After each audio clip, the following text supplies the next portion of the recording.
Welcome to our home, the Global Filipino Magazine, at sa napakasaya nating segment, kwento ng tagumpay, kung saan ang bawat tagumpay ng mga kapwa natin Pilipino ay talagang pinag-uusapan ngayon. Kasi kasama natin sa ating napakasayang discussion ang Senior Business Development Officer ng First Abu Dhabi Bank, one of the biggest banks in the Middle East, Mr. Sherwin Liga.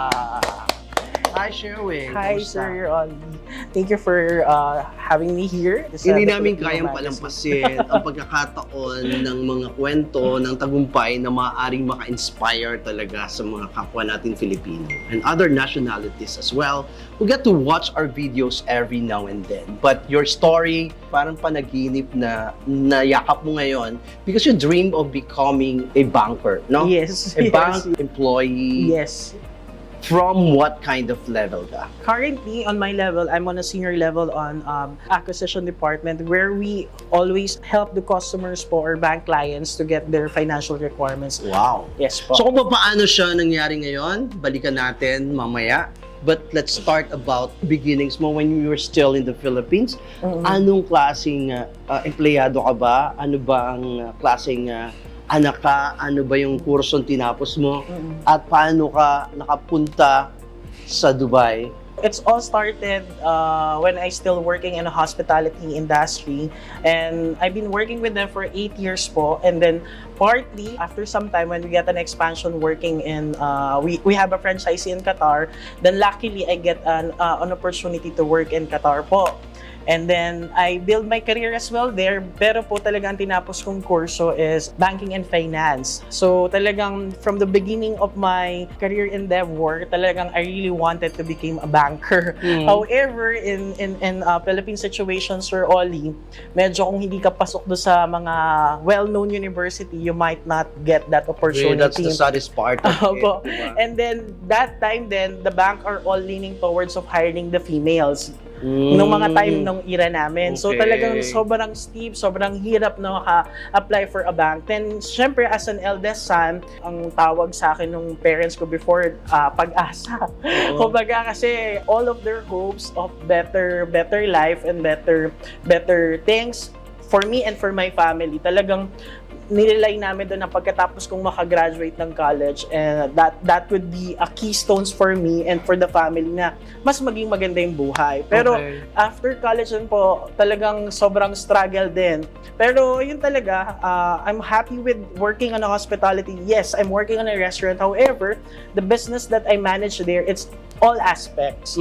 So that's why I became much more entrepreneur when it comes in mindset. Okay. And that's at the same time po, when I came to the bank and I tried to apply here after my work in Qatar, that's what they saw. Na sabi nila may... So when you were still in the Philippines, ano yung mga napasok mong trabaho bukod sa F&B? Nag-start po ako magbenta ng encyclopedia, yung door-to-door. Talaga, hard selling. So I work with sales. However, nung mga naging experience ko na after that, sabi kasi nila, Sherwin, I think you are having those kind of personality and character Dapat sales, di ba? Opo, na either sales or marketing. So after that one, sir, I get a job with the generics pharmacy as a business development, sales and marketing officer. That time, we are expanding all kind of pharmacy in the Philippines, in which alternative of the mercury that we know. So ako doon, when I'm working with that brand, I'm really happy because kumbaga, we are giving help within reach. The Filipino people, the persons, yung mga minority who cannot afford to have the highest prices of medicine, they can have an options to go with the generics. And then when I go with, ano naman po sir, Jerry's Grill, and then dinala namin siya sa Qatar, ang naging brand ko naman doon, Maka Pinoy, Maka Jerry's Grill. So, when you are eating... But I noticed, I'm sorry, I noticed that all of these employment experiences that you had in the Philippines, walang relation dun sa ano mo, sa banking industry. Sa natapos mong course. To be honest, sir, talagang malayo siya. Pero however, I got an interview before with another bank here. They told me like, Sherwin, we're looking for something na gusto namin yung may banking industry experience, lalo na sa UAE. If you are not having that experience, they will not consider you. But the best part is, lahat ng malalaking brands ata, napasukan mo, like generics Opo. and Jerry's Grill. Opo. So, why do you think you got this chances? Ano sa palagay mo yung edge ng isang Sherwin Liga? Ano lang po yan, sabi ko din even before, kasi none of my employment po, I never get any termination or warning. My boss and my colleagues are always happy towards me. And every time that po, kahit yung mga dati ko pang naging trabaho, we are still contact. Kumbaga, meron pa rin kaming communications. So, for me, my formula in order for you to succeed is C1 plus C2 equals S1. That could be competencies plus character equals to success.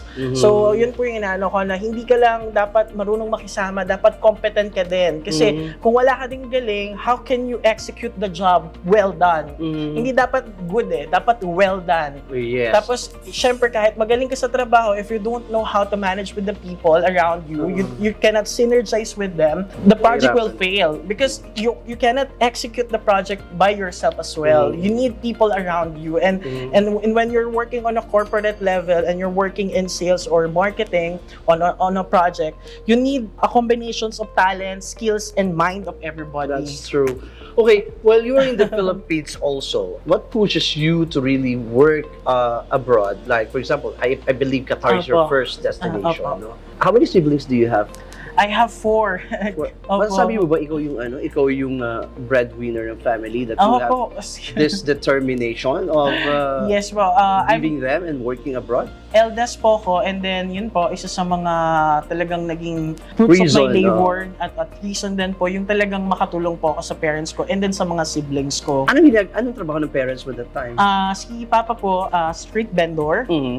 Doon po sa Antipolo. Okay. Familiar po ba kayo sa mga kwek-kwek? Yes, everybody loves kwek-kwek. Kwek-kwek, tok neneng. Yan po yung tinitinda ng tatay ko doon sa Antipolo. Until today, even though meron ng capacity to have, put up a small business, pero mas gusto niya pa rin sa ganun. Kasi, kumbaga, katropa or kaibigan niya na po yung mga tao doon sa paligid niya. And the mom is? And mom ko po talaga, sa kanya ko siguro naman yung pagiging salesman skill. Kasi ang nanay ko, kahit anong hawak niya, pabenta mo sa kanya, mabibenta niya. Fan, diba? Lahat ng mga binibenta ng nanay ko Saka magaling ang nanay ko when it comes sa conversation with the people. Kasi talagang... So may dream ka talaga na mabago ang buhay like any other OFWs who are... Opo. Kasi underdog din kami sa family. So basically, may mga, kumbaga sa relative, we are not that so favored. At kumbaga, parang tama lang, lilo lang.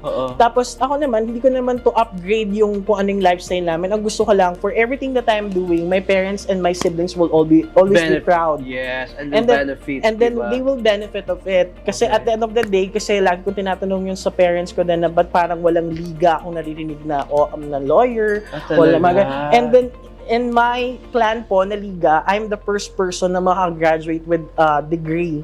Okay. Kasi talaga yung sila more into pagkatapos silang matuto ng magbilang, magsulat, palengke kagad ang takbo.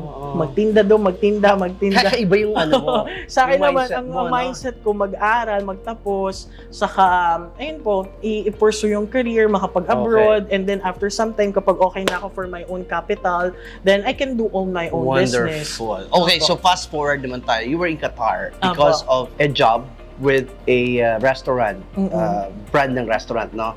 So, paano ka napadpad sa Dubai? Sa Dubai, there's an idea that I would like to change my job. Kasi nga po, I am also looking forward dahil I'm the country manager that time.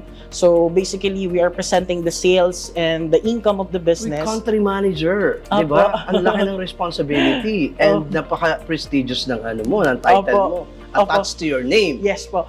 And then that time, I think po na parang that's the time that I have to stop in order for me to upgrade. Kasi that time po, kumbaga yun yung na-touch ko na yung ceiling of my income doon sa... Opo, na yun na yung talagang pwede nilalap mo? Gusto ko po talagang mas ma-expedite kasi... to really practice what you have acquired dun sa diploma mo.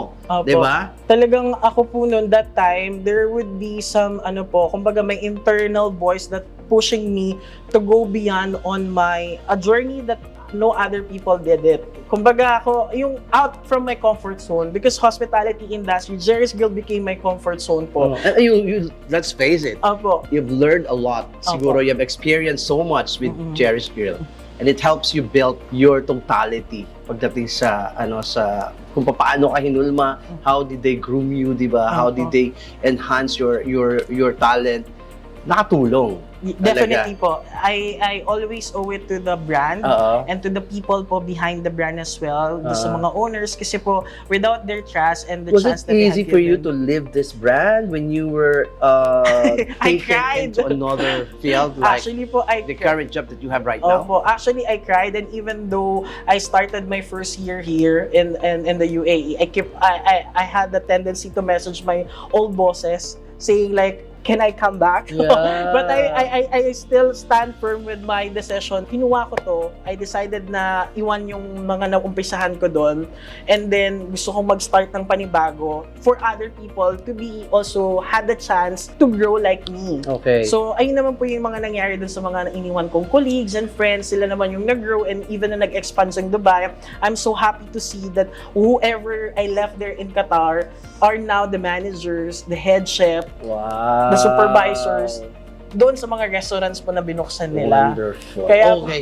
So let's talk legacy ko na about sila. this dream that really, makes your life so magnificent now. The dream of coming into the picture of a banker, one of the leading banks in the UAE right now. So, paano mo nakuha yung yan? Ayun, yung sir. pagkakataon Actually na yan? po, that time, before I work here with First Abu Dhabi Bank, I got a chance to work with Alpha Team, Orient Insurance, kasi I really tried when I came here to get a job with the bank. However, they keep on saying, without having an experience here in the UAE, we will never ever consider you. Ang layo ng opo, kasi from restaurant. hospitality, from this one. So, I started working with Orient Insurance, selling life insurances. But did they count it as part of your credentials to be qualified to work so in the they bank? consider that one. On that time po, I get a message from LinkedIn that there's a confidential company that they need experts, salesmen when it comes to life insurances,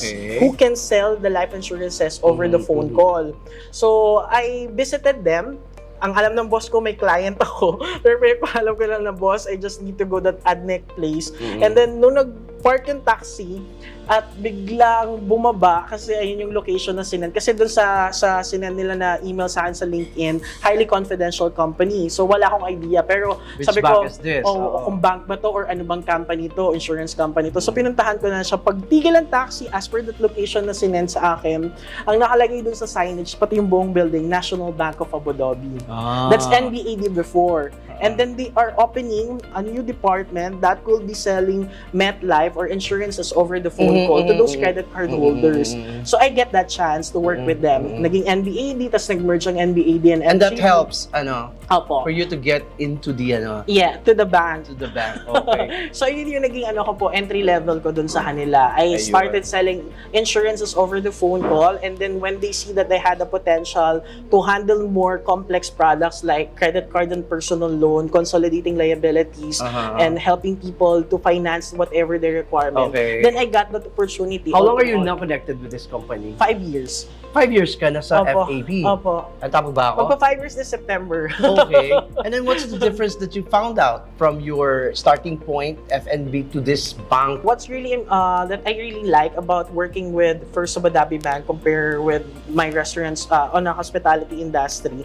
Before, we are pushing the Filipino cuisine. Kumbaga, I'm giving tribute to our country, which is Philippines. However, here in First Abu Dhabi Bank, whatever in the bank itself, whatever effort and hard work I did, the first person who get benefit out of it, it's me and my family members directly. Wow. Opo, kasi talagang it's really rewarding. And sir, dito po talaga sinabi ko doon din sa mga colleague and friends ko, hindi tayo naging chance na maging engineer, nurses, or someone who can earn a lot here in the Middle East because of their compensation. Working in sales, whatever products or items that you're selling, working in sales really helps you to earn whatever paycheck that you want. Correct. So, kamusta naman ang family mo ngayon sa Pilipinas? Super proud sila for 5 years now that you are connected in this dream Opo. company, di ba? Yes po. Sobrang proud po sila, to be honest, sir. And then po, every time na makausap ko yung parents ko, mga siblings ko po, and mga relative namin, before, kumbaga, nagbe-blend in ka lang. Ngayon, they keeps mentioning your name, saying na tularan natin. Kumbaga, akong nagiging inspirations din po, however, kasi I really started with nothing. And currently, kahit papaano, meron naman po akong mapapatunayan na, kumbaga, I am financially capable to help. I can bless other people around me. Nasa bangko ba, malaki talaga ang sweldo? Sa bangko, sir, hindi po ganun kalaki ang sahod. Depende na lang sa posisyon. However, since I'm working in sales field, I'm able to either double, triple my compensations. You manage your own salary. Yes, sir. Whatever your salary that you wanted, it's you to decide. Kaya ayun po ang sinasabi namin, if you want to earn extra, it's for you to decide. Okay. So ngayon, sa lahat ng mga napag-usapan natin from kanina, your life in the Philippines, and now that you are embracing the kind of life that you desire, Opo. ano yung palagay mo mga matitinding struggles na napagdaanan mo, na masasabi mo na thankful ka and grateful ka that you have surpassed all of this? As an OFW or as kumbaga a breadwinner of the family, whenever your family needs something and you are not capable to give, Giving, yeah.